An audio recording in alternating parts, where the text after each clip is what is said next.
everybody, and welcome to Naughty or Nice with Miss Cassie. I guess Miss Cassie's been a little naughty tonight, starting a little late.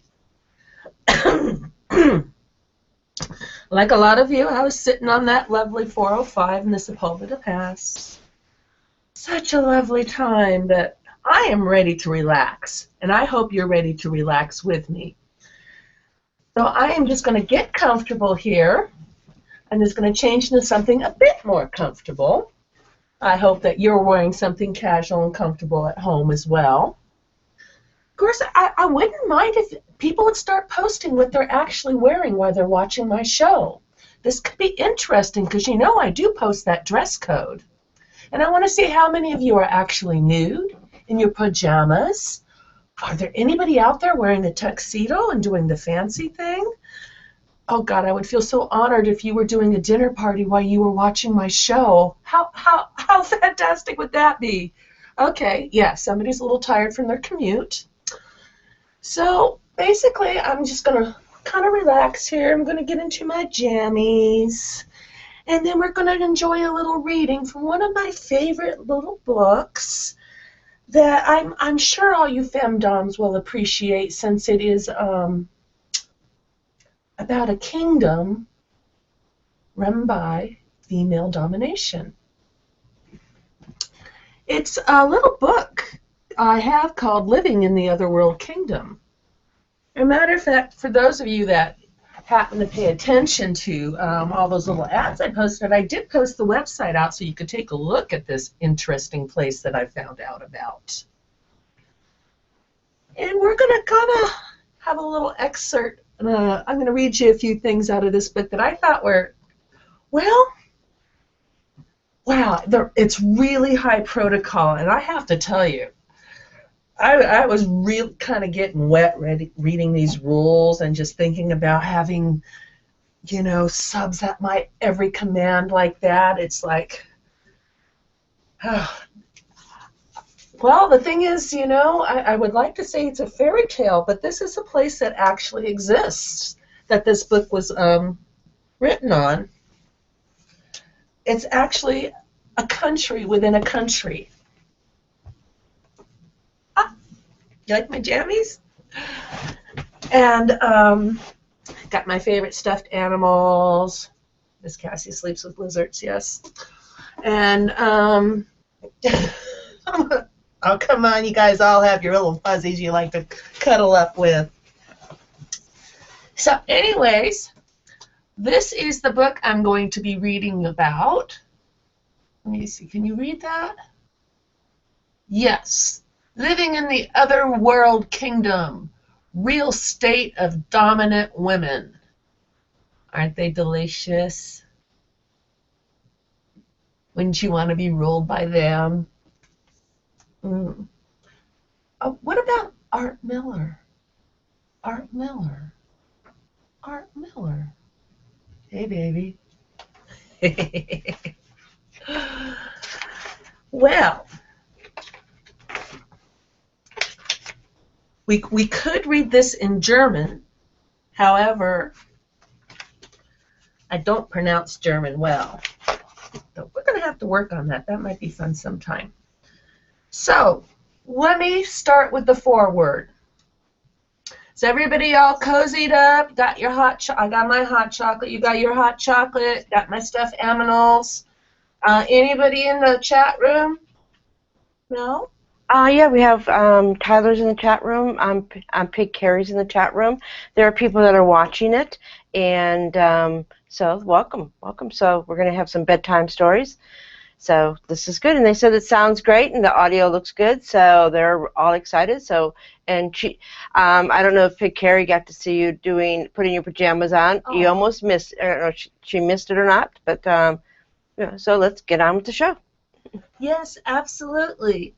Now, feel free to you know, give us comments or questions at any time, because this is an interesting book. So we're going to actually start with the foreword.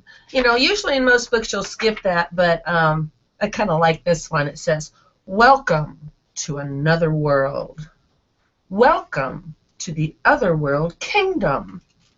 Welcome all of you who feel either profoundly or at least deep in your soul, that you are attracted by a world of dominant women and subordinated men. And a special welcome to those of you who share this feeling and know that a woman such as her dominant role inborn in the present society, and that she has been predetermined to rule over men. Giving her appearance, abilities, intuition, and intelligence, a woman has a place above the males, who have so far occupied an equal position only thanks to their brute strength, and who often even misuse the women for their own benefits. Nevertheless, it depends on the women themselves whether they will make use of their superiority and turn the males into their servants and slaves. Do you agree? Then join us. Come to the Otherworld Kingdom. We welcome all women. Excuse me, from now on, only women. We are not closed even to the men, whose natural submissive disposition proves the truth of the above lines. We offer you an absolute and complete realization of your dominant or submissive fantasies. With us, you can experience what you have only been dreaming of. It is not just the experience we offer. With us, you can really live like that. We have founded our own private state. We have founded the Otherworld Kingdom. What may appear to be an unreal intention at first glance is now becoming a reality. The Otherworld Kingdom is a world for itself. It embodies a paradise for women, in which the men are tolerated only in order to serve and take care of women and to fulfill all their instructions and vagaries. We do not persuade anyone. We do not hurt anyone. However, if you get interested in what you are going to read, or in this case, listen to, come and build this world with us. Step over your own shadow and let the suppressed sides of yourselves reveal. This book represents a foundation stone, a fantasy that may become reality also for you. Forward by Madame Patricia de Guilford.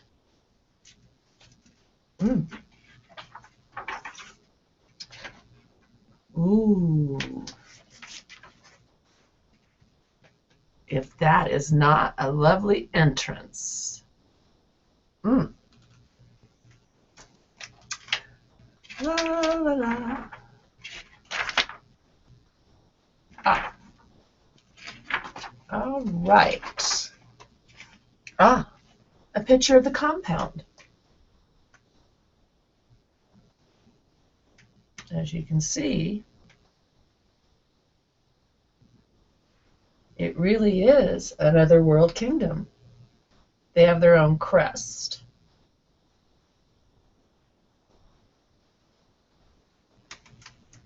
Excellent. Area of the Queen Palace. And now, yes, the coat rack. Let's see if I can get the glare off of that. Ooh, nice. I like that. That gives me some ideas. Now, for a brief description of the Otherworld Kingdom. The present area of the kingdom is 540,000 square meters. I believe that's what it says. M2? Is that meters? I don't know. I don't have a clue. It's German.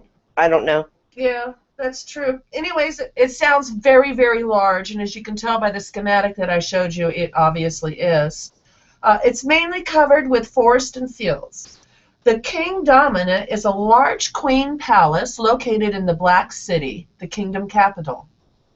The palace is the place where the legislative and executive powers of the state are concentrated, and the resident for the queen and the highest administrator. The complex, hermetically sealed by a high wall, includes the following buildings. A medieval castle that has been rebuilt in the form of an early Renaissance chateau and is called the Queen Palace, originally built in 1580. The underground level includes a detention, interrogation rooms, a torture chamber, and the state prison, service room of the lady warders, dark solitaries for the most serious criminals, cells, cages. It also has massive granite walls, thick ceilings, and steel reinforced oak doors let no sounds penetrate into the other parts of the palace. And any convict's idea of escape is damned to destruction well in advance. Ooh. Well, interrogation of the accused and the round-the-clock warding service in the jail is performed by the members of the Queen's Guard, having the authority to use any coercive means in order to keep the discipline and the prison order, including severe corporal punishments. The special prison meals are prepared by mixing the garbage from the palace kitchen with the leftovers in the banquet hall. On special occasions, the prisoners are given bread soup. The food is enriched by the necessary vitamins, since the cauldron, including the food for the following day, is in the evening put into the ladies' warders' service room, and they use it during the night as a toilet. The convicts are given 2 cold meals a day. Prisoners sentenced to penal servitude only once a day. Ground level.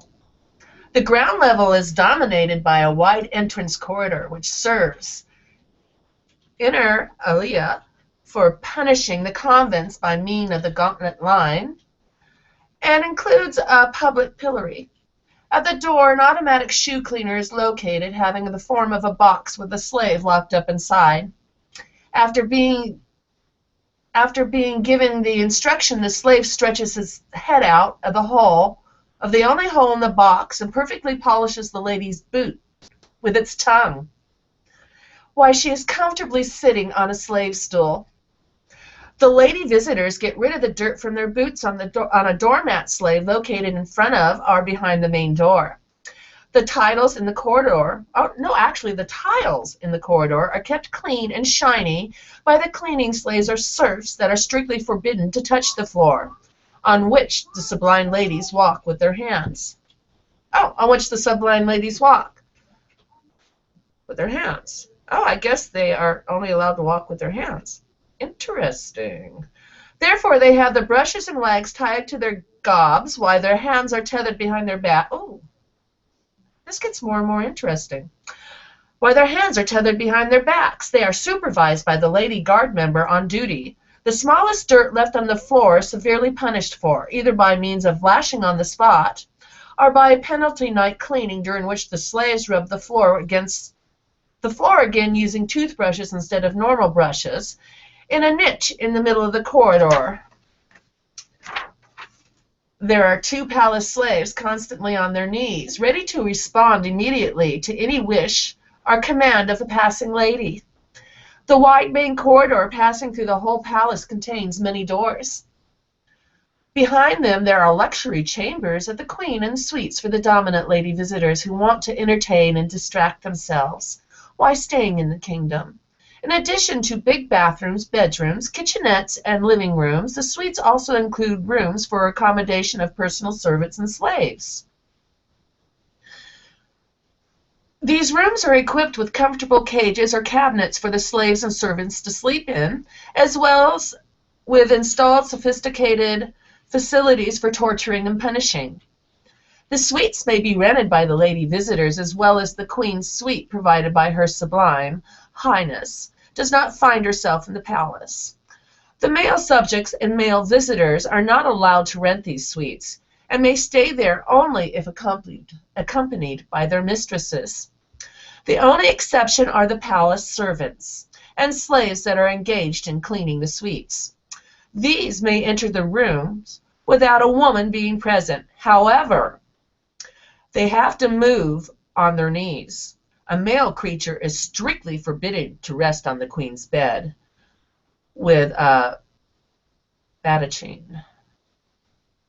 Should a male be caught on the bed, it is regarded as an insult to Her Majesty the Queen, and the offender is appropriately punished, has to pay off all the costs related to the purchase of new pillows, duvets, and blankets that have been tainted by his male body. There is a bell in each room for calling the personal servants, and in the corner of every room there are cat o' nine tails, a whip or cane, as opposed to the rooms in the longhouse where the room servants may be punished only by smacking in the faces.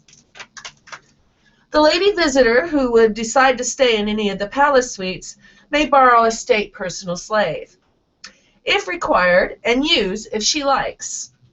The price of a palace apartment may also include, as a standard, 2 servants in uniforms, the duty of which is to fulfill immediately any wish of the visitor during the whole time of her stay, 24 hours a day. Serving breakfast to the lady's bed, fanning, preparing her bath, putting on and off her shoes, cleaning her boots, doing her laundry, and ironing her underwear and clothes, making her bed, changing the sheets, cleaning, carrying her luggage, etc. is taken for granted. These assigned servants also carry the lady in a litter during her stay on the territory of the kingdom as instructed. The possibilities of their usage are almost endless, and everything is up to the wishes of the lady visitor accommodated in the palace chambers. Ooh. Would you want to stay in the palace, Nell, or do you think you would want to stay in the other part? I don't know. I don't know about female supremacy. I don't know about this. I don't know. You don't know? No, I don't know. I don't know. I think I gotta know more, and Okay. the other world kingdom. Yes. I guess Pig Carrie says it's a real place, Yes, it is. and said that it's in the Czech Republic. That is indeed true. And they're all for it, and so I'm just absorbing and just drinking it all in. Little T's in the chat room, Pig Carrie, Tyler's in the chat room, so they're watching the show. Oh, cool. Well, I'm going to read on then. Let me see. Oh, we're not quite there in the book yet, but I will show you these pictures when we get there. Nice. All right. We are now on to the ground level. The ground level also includes schoolrooms and studies of the teachers where the pupils, the subjects, or other males are taught. In order to avoid the screaming of pupils being birched and caned by the teachers might disturb the comfort of lady visitors, these rooms are located in the front part of the corridor. A room designed for laundry and ironing is located aloof from the other rooms of the ground floor. Here the slaves take continuous care of the underwear, clothes, and shoes of their mistresses, the female personnel and lady visitors of the kingdom, as well as of washing and ironing the duvet covers, pillow slips, and sheets. These are changed every day or, if required by the visitor, even several times a day. The slaves or serfs working in this large room are fastened to iron rings installed in the walls and in the floor. They spend the whole day there, and they also sleep here. 2 times a day they are taken out by the lady wanderers to the toilet. One slave is allowed to go to the palace attics where the laundry is dried. The laundry is done by hand on traditional washboards. For ironing, old irons are used. Shoes and boots are cleaned and polished with their slaves' tongues.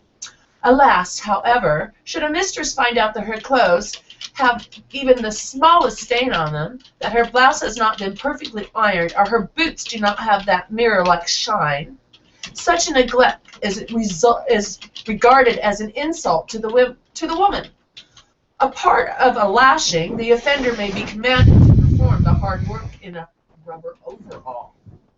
The airtight overalls often bring the working slave to the edge of a breakdown in a short while. Severe punishments also apply in cases that the lady's clothes are not washed and ironed on time. Okay, first floor. The first floor vestibule separating the throne hall, billiard hall, and banquet hall serves the purpose of leaving off the dogs, slaves, and servants of the ladies who do not wish to entertain themselves or banquet in their presence. There is a big clothes stand for the lady visitors here, assembled from massive lumber, metal, and 2 slaves, in front of the entrance to the throne hall. A public whipping boy is continuously performing its duty. Throne hall. Throne hall is the dominant of the first floor. This large hall with a fireplace and a platform for the Queen's throne is a room where all the significant state ceremonies, such as the Queen's coronation, awarding the highest titles and state decorations, or the granting of citizenship, take place. Any other ceremonies, balls, feasts, slave auctions, trials, and public punishment of the convicts, fashion shows, slave drilling shows, and other events, including celebrations of the state holidays, are also held here. Billiard hall. The billiard hall offers entertainment for the ladies, who may distract and enjoy themselves with an installed billiard slave. This slave has to prepare the balls, clean the cover, and chalk the cues. In case of an unsuccessful carom, a lady player may also work her disappointment off on his servile bottom, either using her cue or giving him a good kick. Banquet hall. Banquet hall serves the purpose of a dining room with a bar. Lady visitors may have their slaves fastened to or under the tables, and the slaves get the food in bowls on the floor. The enormous portions of delicious meals and drinks served to the ladies are in sharp contrast with a special menu for the slaves, consisting of, for instance, a cold bread soup with chili peppers spiced with lemon or kitchen slops. Should the lady decide to order a drink for her slave, her choice is, for instance, warm salty water or warm flat and sweetened beer. The ladies may order a special menu for their slaves to be delivered to their rooms or to the place where the slaves are accommodated or stabled. Giving the special character, the drinks and meals are prepared separately and are not served in the banquet hall, neither in other public rooms where women gather. I have a question. You do. Yeah, the question is, I'm typing it in the chat room now. This is like a hotel, right? Is it for pro doms or just any female doms? Well, it is actually, they stated to be a country within the country. It's an entire compound, basically a palace.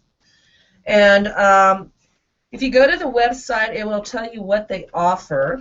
And in the back here, I'm going to show the website. You can see it. Yes, if you would. I believe I posted that in the announcements earlier. Okay. But that will tell you about it. And it says, final statement by the Kingdom Highest Administrator, distinguished and dear ladies, second-rate males, slaves. Have you been interested by the information contained in this book? Do you want to get more detailed information on the life in our kingdom? Let me assure you that this is no fiction. The other world kingdom is a reality. And nothing is easier than to send an application for entry visa, citizenship, subject status, or enslavement to her office. In any case, you shall receive a response and more detailed information. I imagine that now that they have a website, because at the time of this book, this was quite a few years ago, because the Other World Kingdom was started in 1996, and there is not even a website in this book yet. But this website, and I looked at it today, said that it has been updated recently. Though if you go on Wikipedia, Yeah, this is also on Wikipedia. It said something about the compound was possibly sold in 2008.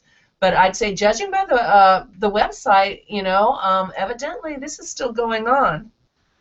Let me see. Well, more detailed information. You can either get it by writing or going to the website. And it says, and my message to males who have read the book and would like to see the life in our kingdom with their own eyes, however, are afraid of cruel women. If you come as visitors, behave in decent, respectful manners toward women and express your behavior, your compliance with the principle of women's superiority. You have nothing to be afraid of. Severeness and cruelty of corporal punishments apply only to disobedient subjects and slaves, which is not so far your case. However, we accept that you will express your fidelity and devotion to the ideas of our kingdom by ordering other publications and videotapes related to the environment of our unique private state. Women should regard this as a friendly recommendation. For males, this is a command of mine, which I have no intention to discuss. Madam Patricia D. Gifford. And she lists the P.O. box, but as you put the website up, the information's listed there. And they have all sorts of information available from their Otherworld Fetish Boutique. And it does tell you that there is short-term rentals of completely equipped studios for couples. There are no services. So basically, you need to go to the website to figure out if you are interested in attending the Otherworld Kingdom, where you can do that and how you can find that out.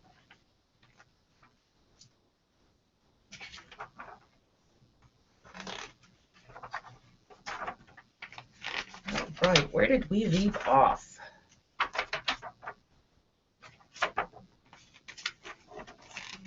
I believe we just got done with the banquet hall. Oh, did that answer their question, Mel? About if it was for pro-doms or if it was still open or whatever. Yeah, it doesn't strictly say it's for pro-doms.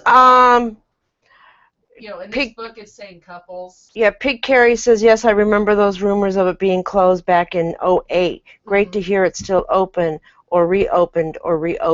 So, they have stuff like human furniture, I'm going through, I've got to be careful that I don't get anything that has any nudity on it. So. Yeah, I've got a couple pictures here. There is no actual nudity. But that is a picture of a slave being fed. Let me see if I can get that over. Which way? This way.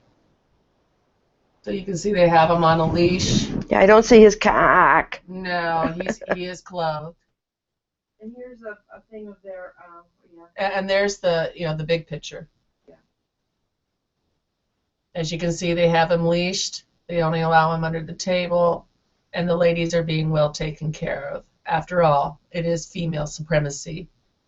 And then you can see one of the palace servants there, the ones who've earned, gone through the protocol that they go to attain that position. and they have pony races. Here's their pony races, the different, Pony races, yeah, 30-minute one, the 270-meter speed race, the 800-meter cart race. I mean, so they have all these different races. Wow. Okay, where did we leave off? First floor, banquet hall. Yeah, I believe we're going to get to the pony races here in a little bit. Okay, so we were just talking about the banquet hall and what slaves can be, what's available for the slave menu. And it goes on. It says, these drinks and meals include, for instance, tea made from the ladies' socks. For this purpose, the sweat-through socks of riding mistresses from the queen's stables are provided. A nutritious broth made from the ladies' used sanitary napkins. Are the unique Sweet Dreams cocktail mixed from 1 share of lemon juice, 3 shares of 1 week old morning golden champagne of the lady Gardist, and 5 shares of water in which the ladies' panties had been soaked. Ew. Never mind. That doesn't appeal to me either, but I know some guys out there that would just be going, Oh, I know. There's, I don't know, but I think after it's been out of the human body for more than 10 minutes, it's kind of gets a little too. I don't know. Maybe put it on ice. I don't know. Well, after so many hours, it starts to get ammonia-y. It turns to ammonia, and that's why you're supposed to drink your piss fresh. Okie dokie. Man. Though I do know people that are into piss drinking, and they refrigerate it, but they only leave it in there for so many hours. They date and they time it and everything so that it doesn't, make the transition from nice, yummy, warm urine to yucky ammonia, not good for anything, not feel good stuff. So, yeah, I don't. It's a whole lifestyle. It always amazes me when I run into people that are into that, but, there is something out there for everybody. Yeah, Little Chi in the chat room says, yeah, no, this is not close to anything I'm into. I'm just learning a lot. So, I'm gonna see if I can find if they're still open. So okay. I'm gonna do some research. Yeah, see, because my poor little tablet's infected by an adware virus, so it was like I was having a really hard time navigating the site. Yeah. So, yeah, see if you can find out if they really are still open, because, this is amazing. Okay, I'm going to do that now. Okay, so that was quite a menu for the slaves. Now, here's the next thing that they're talking about. Provided the lady brings her dog slave to the banquet hall, she may get the pet some bones from the kitchen, the leftovers from the table, or the original dog food, chappie, etc.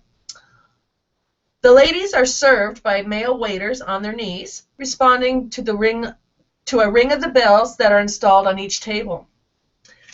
The ladies' dissatisfaction with the service may be expressed by a strong smack in the face, by a kick, or by punishing the waiter with a lash or cane that are available on each and every table. The waiters wear uniforms with a long cloth tail and trousers covering their bottom, and thus, in the case of thrashing, there are no delays caused by undressing. The cooks may be punished in the same way. If the meals are not perfectly prepared in all the premises within the otherworld kingdom, including the banquet hall, the lady visitors may ask the stool slaves or fanning slaves to be provided to their tables. They may even use a special table with a built-in ashtray slave, a candlestick slave, and a garbage swallower. The waiter serving the ladies at the bar is allowed to stand, however, is fastened to a long chain and cannot leave the place. On special request the ladies' chairs and stools may be provided with sitting pillows, slaves' heads. The chosen slaves are fastened to the chairs and offer their faces to the women for a comfortable sitting. There's an outdoor covered staircase that leads directly to the vestibule of the first floor. It is used, inter alia, for the ceremony arrival of the lady visitors who want to be paid the proper honors. A red carpet is laid down for the visitor's car or coach over the courtyard, up to the staircase. As a visitor approaches the staircase, kneeling slaves cover the ground under her feet with petals of roses. Should the queen be arriving, the carpet under her boots is made from the slaves' bodies. Wow. Next, we're going to... I found out they're still open. Oh, are they? Yeah, I just found out if they're still open. It seems that all hope was lost for the Otherworld Kingdom, otherwise known as OWK. This unique real-world femdom retreat located in the Czech Republic has ceased activities, and all of the furnishing and structures are for sale. Although the sale of the facility themselves is old news, the property was put on the market nearly 3 years ago for the asking price of 3 million euros. Some hope that the OWK would be saved most recently with a project called Freedom Republic spearheaded the first mistress of the OWK. This effort is now ended, and Miss Gabriel's stating exclusively to the Femdom magazine that unfortunately the OWK is definitely closed, and the Femdom Republic will not start activities. Oh. So they closed down. So they still have their website, but they closed down. And there's a whole story on it in the Femdom magazine. So if you want to go there and find it, but they didn't go. They said they didn't go down with the fight. They really tried, So, Oh, wow. Wow. And they said that the Femdom Republic website also offers a statement. For those of us who have spent so many happy moments in this place, do not want to accept the idea that the OWK should terminate its existence. Therefore, we are introducing a project which will not only enable the constitution of our OWK, but will bring the consideration of extension to previous activities. Whatever reason the OWK closing and the failure to save it seem to clear away, many are sad to see it finally come to an end. So, Wow. yeah, so arrivederci. Okay, so I guess this is kind of now a fairy tale, but it really did exist once upon a time. Oh, and isn't that the way all fairy tales started? Yeah. They did exist once upon a time? Yeah, it's it's almost like a novel it's like, the beauty series. I mean, some of the things that was written in the beauty series was so extraordinary, and it brought so many people into the BDSM community. And what's amazing is that you can go to the grocery store now and you can see the beauty series at a grocery store. Really? Yeah, I mean, it's pretty amazing, right alongside 50 Shades of Grey. So, Wow. the world, the vanilla world is starting to really see, what we really do. And but yeah, I mean, that probably was an exciting place to be, the Otherworld Kingdom, in its heyday. Oh, absolutely. Absolutely. I mean, the description of everything is amazing. I mean, this is high protocol to the nth degree. I mean, where do you find slaves like this?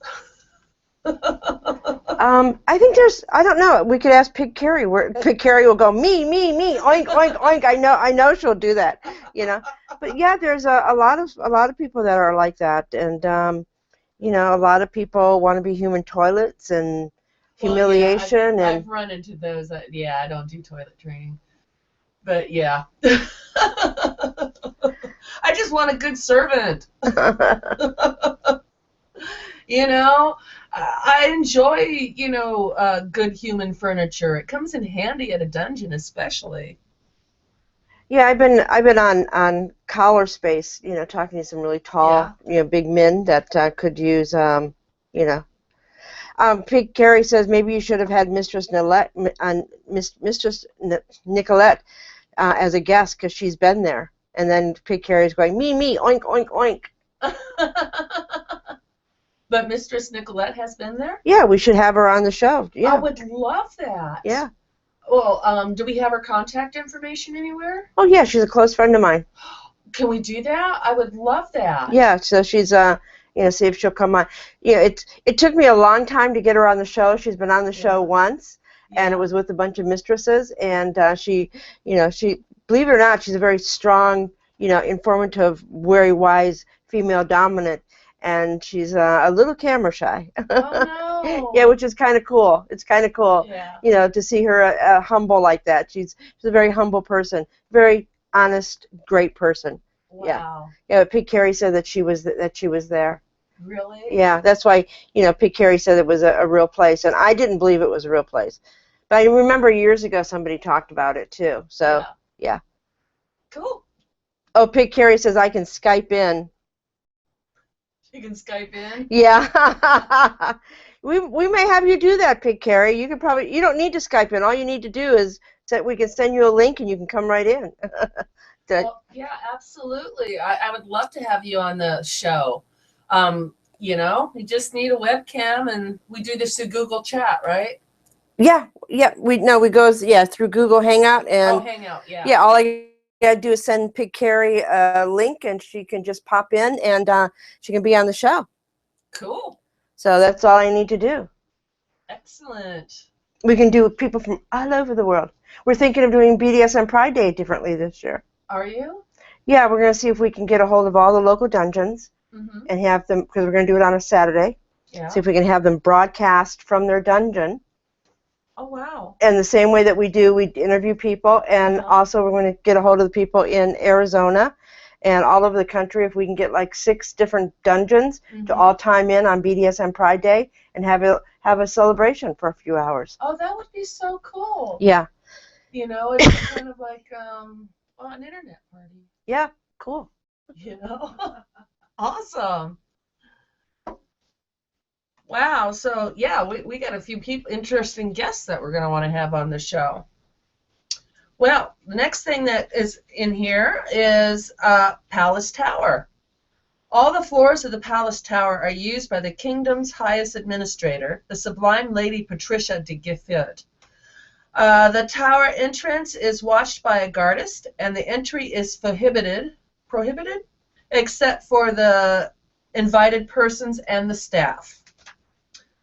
Okay, the new house. Now that was just the first floor. Wow.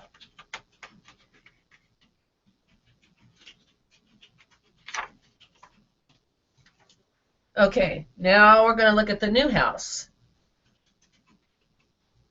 The underground level.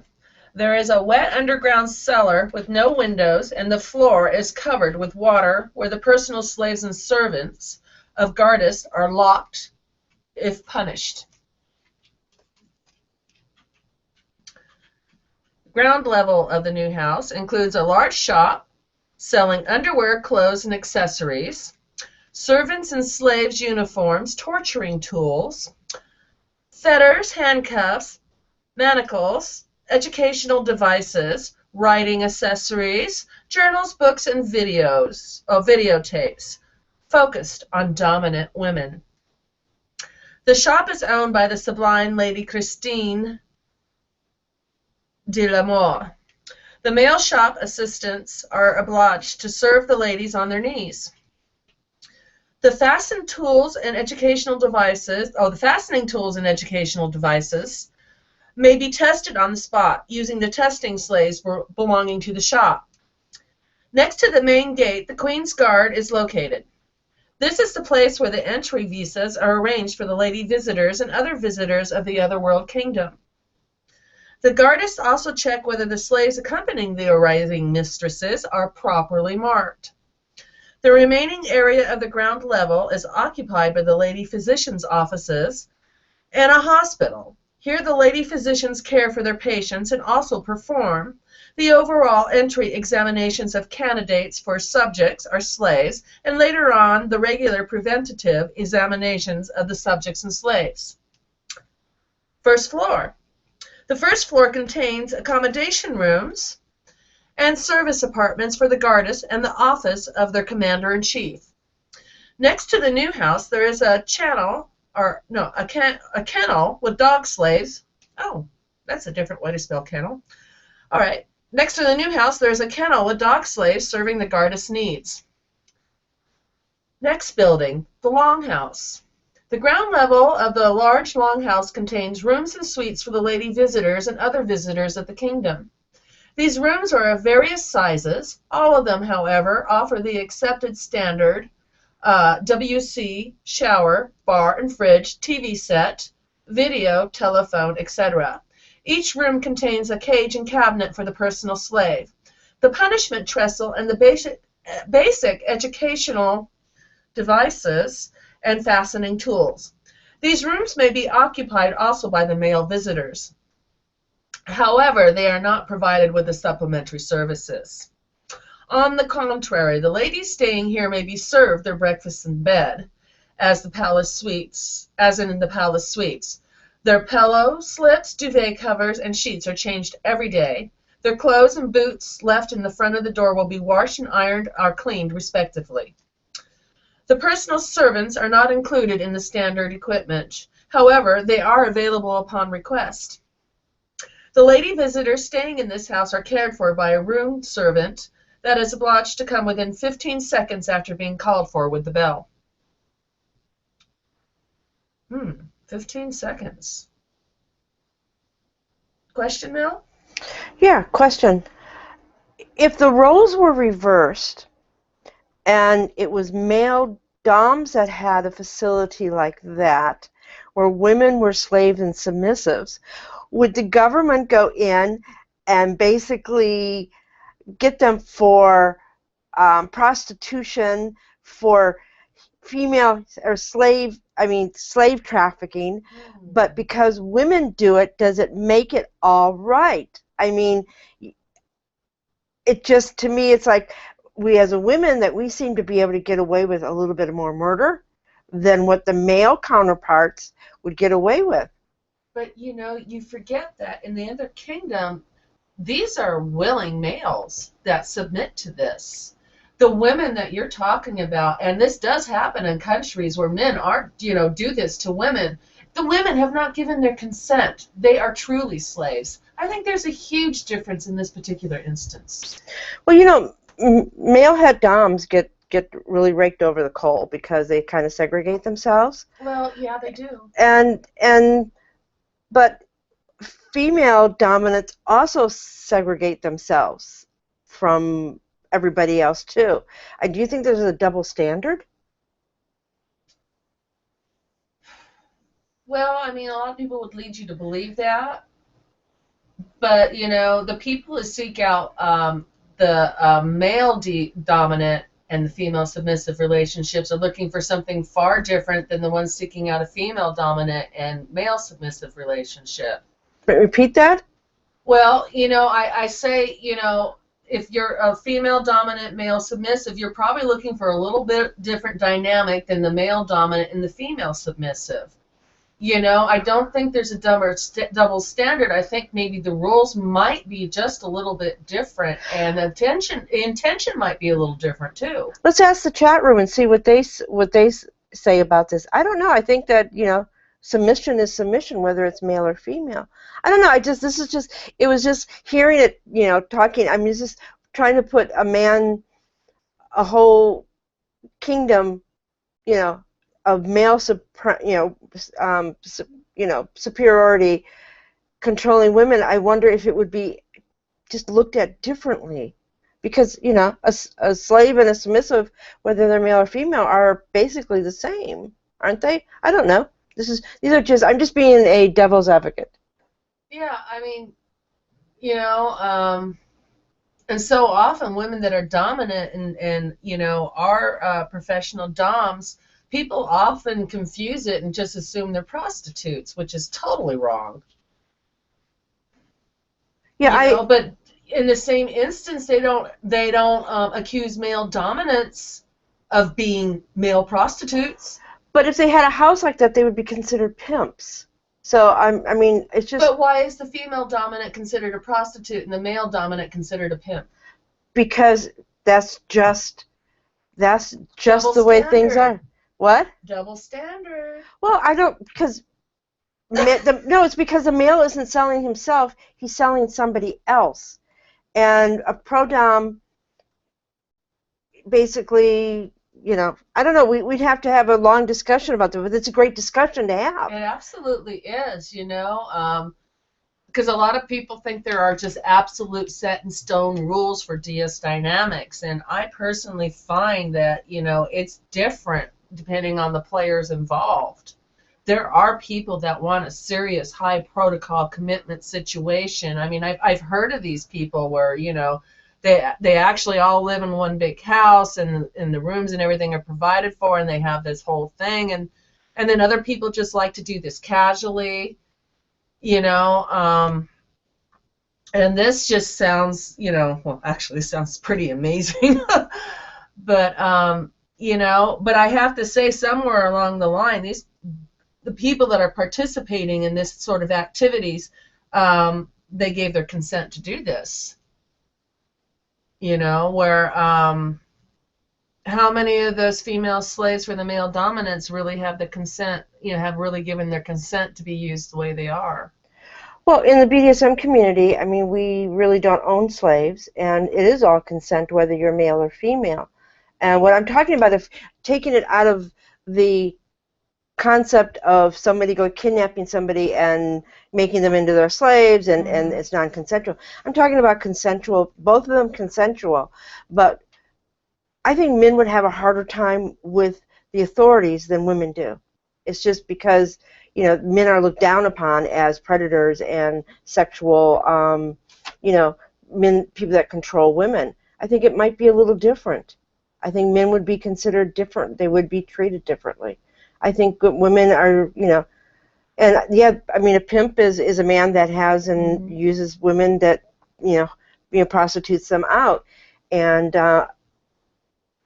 but don't, when people see, you know, the female dominant, male submissive role, it's kind of you know, people are kind of more amused by that. But when they see like the male dominant and the female submissive, they are a little perturbed by that because they're not sure if it's an abusive situation. You know, if we're looking from the outside in. But women can be just as abusive to men as absolutely. I mean, look at what happened at the you know, the erotic city at Gay Pride. I mean, they would not allow males to scene with women because the gay men thought that it was abuse. You know, it was a double standard, and which you know, and it gives the male het doms a very bad name, even though that sometimes they don't even deserve it. And I think pro doms don't deserve a bad name either. Well, no. Yeah, I think that, you know, I respect a lot of pro doms that are out there working hard, you know, every single day to put food on their table and to support themselves. But I think there's less and less male pro doms. There's a few, but less and less. It's, you know, I only know of 2 pro doms, male pro doms. You know, of all the people that I know a lot of female pro doms. You know, I don't think it's accepted as well as female pro doms. Well, yeah, I kind of have to agree with you. So much of it is fantasy role play, and you know, and you know, occasionally we do see a female seeking out a professional session from a male dominant. You know, and it's usually those women that you know, I've seen all walks of life. Usually I see it's a professional woman that just wants to experience this, and she wants to really control the situation by paying for the session and getting exactly what she wants, which is basically, as a pro dom, you know, a lot of times it is that fantasy role play, and you know, and I guess the majority of our clients are male because they want to pay for it. Yeah, thinking back, yeah, it's only 3 men that I know that have been pro doms in 20 years that you know, I've been around in the community, and I think that if there was a place like the Otherworld Kingdom for male doms only, I think they would have a harder time with the authorities than women do for some reason. Yeah. Because it is the truth, when you see a male dom seen with a woman, you don't know if it's abuse or not. No, you don't. Yeah, and men are supposed to be bigger and stronger, and you know, it looks more like of abuse. And you know, when women do it, it's sexy and hot, and you know, every man trembles in their pants and you know, wants to come. You know, so it's a whole different ball game. Well, also they don't feel that, you know, females can really levy as much physical damage as a strong, heavy male can. Well, you're a female pro dom, and you are a really good player. Mm-hmm. You can produce some damage. Absolutely. And you could knock somebody. I mean, I've knocked 6'8" men down on their knees. Absolutely. And they beg for more. Mm-hmm. But it doesn't look like abuse to people, you know. But to a vanilla person or to the authorities, you know, taking a paddle in the middle of a shopping mall and mm-hmm. hitting him, you know, that would be abuse. Well, yeah, and that's also you know, I would never do anything like that in public in front of vanillas. I mean, that is just not a proper environment to be doing that in. If I'm going to be, you know, doing some BDSM play, impact play or something, I'm going to be doing that in a proper place. I'm going to be doing that in a dungeon or a venue that is set up for that, or in my, you know, in a private party type situation. It's not something I'm going to do out in public. And I know a lot of the things that I attend, they have dungeon monitors. And I only had, I did make one really nervous one time. I used to play with a very large boy, could really take a lot, and he liked me to take my bamboo cane and beat the hell out of him. I mean, really hard, as hard as I could take it across his back, and he would growl, and he loved it. But we had talked extensively about this ahead of time. I knew what his limits were. I knew what his signals were. And I did check in with him throughout the scene. The dungeon monitor was going nuts. Didn't know if they should step in or not. And I saw them doing the dance on the side going, should I call? So when we were done scening, we went over and talked to the poor dungeon monitor and let him know that everything was fully consensual and that my bottom was indeed okay. We have a statement in the chat room. Carrie, when we talked about when we first started talking about this conversation, said I tend to agree with Cassie, and then Pig Carrie says I only have served female doms, and for me it is always about service. The play is secondary. IMO, from what I've seen, more male doms, female subs, and slaves is more about play, and service is secondary in my opinion. I can kind of disagree with that a little bit. That's why I'm on all fours and closer to the door. La la la. Yeah, I've seen some awesome female service slaves. Yes. I mean, that have been simply amazing. Absolutely. And you know, and there are some, you know, a lot of dominants that have slaves that they don't have sex with. You know, so I think it's personal choice. It absolutely is a personal choice. You know, it is a pleasure to serve a dominant that appreciates the service and cares about your needs as a submissive. Then you know, when I had the rare time when I've been involved in that magic moment, that's really fulfilling. You know, but you don't always see that, and it doesn't always happen that way. Are you getting close to the end of time now? We've gone over. Oh my goodness, I cannot believe it. No, because the conversation was getting really good. I mean, I was really enjoying that. I mean, I wasn't, let me be really clear, I was not attacking pro-doms. I have a lot of respect for female pro-doms. You know, a lot of respect. A lot of them are my wonderful friends. You know, it was just, the thought just went in my head if it was reversed for the male het doms to have a place like that, how the community would react to it. And I don't think it would be as welcoming. No, I don't think it would be either. I don't think it's quite something. I don't think that we've grown enough that, you know, we would be able to accept that at this point. We've barely grown enough to let women have power as it is, and women are barely coming into their own, you know, as far as taking power. And I think that, you know, we have to grow a lot more as a society before all these things can be accepted for what they truly are. And also, I think a lot of people, we need education on, you know, the differences between play and abuse. You know, I mean, there's such a fine line, and, you know, this is also something that we are exploring now that this has become more public. You know, and it's something that must be explored. You know, because you know, somebody, you know, blaming, you know, using this lifestyle as a convenient excuse to beat their woman is just wrong. And then, of course, you know, then you see those other people that are really into this. And plus, you know, what a lot of people don't realize is this is a growth experience. You know, I was talking with some young submissives today about how to protect yourself so they don't lose their love of what they really truly enjoy doing when they submit to the play. You know, because a lot of times when you're working as a pro, you don't really get a choice. And, you know, so we talk to boundaries and stuff and protecting that part of them so that, you know, they don't become bitter against the lifestyle because of some bad experiences. You know, giving them a chance to empower themselves. You know, this is